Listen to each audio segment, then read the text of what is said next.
खामोशियाँ बेवजह नहीं होती। कुछ दर्द ऐसे भी होते हैं जो आवाज़ छीन लेते हैं। बहुत दूर तक जाना पड़ता है सिर्फ यह जानने के लिए कि नज़दीक कौन है। अक्सर वही रिश्ते टूटते हैं जिन्हें संभालने की कोशिश एक तरफा होती है। दूरियों का एहसास तब हुआ जब मैंने कहा ठीक हूँ और उसने मान भी लिया।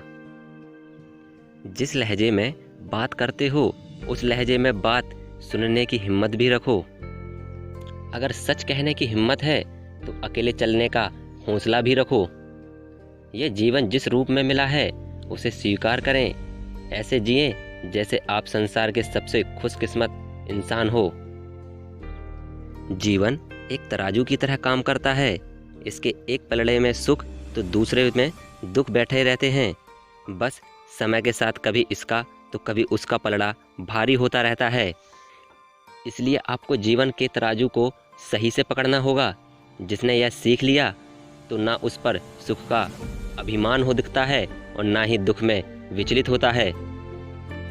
दुखी होने का सबसे बड़ा कारण यही है कि हमारे पास यह सोचने का समय है कि हम सुख हैं या दुखी हैं। हमेशा याद रखें, आनंद अपने ही घर में होता है, उसको दूसरों के बगीचों में ढूंढना बेकार है। अगर जीवन जीना ही है तो क्यों ना उस पेड़ की तरह जिया जाए जो फल लगने पर अपनी डालियां झुका देता है। उसकी तरह नहीं जो पेड़ अकड़ कर खड़ा रहता है, क्योंकि आंधियों में वह पेड़ अक्सर जड़ों से उखड़ जाया करते हैं। जो आपके कार्य की प्रशंसा करते हैं उन लोगों के बारे में नहीं बल्कि उन लोगों के बारे में सोचो जो आपकी गलती पर आपको फटकार लगाते हैं और वही आपका सही मार्गदर्शन कराते हैं।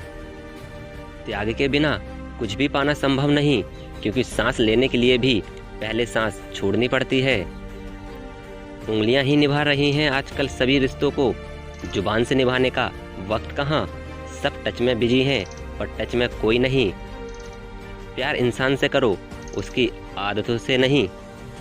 रूठो उनकी बातों से मगर उनसे नहीं। भूलो उनकी गलतियों को पर उनको नहीं, क्योंकि रिश्तों से बढ़कर दुनिया में कुछ भी नहीं होता।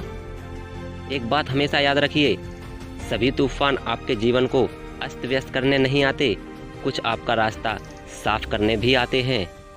धन्यवाद दोस्तों।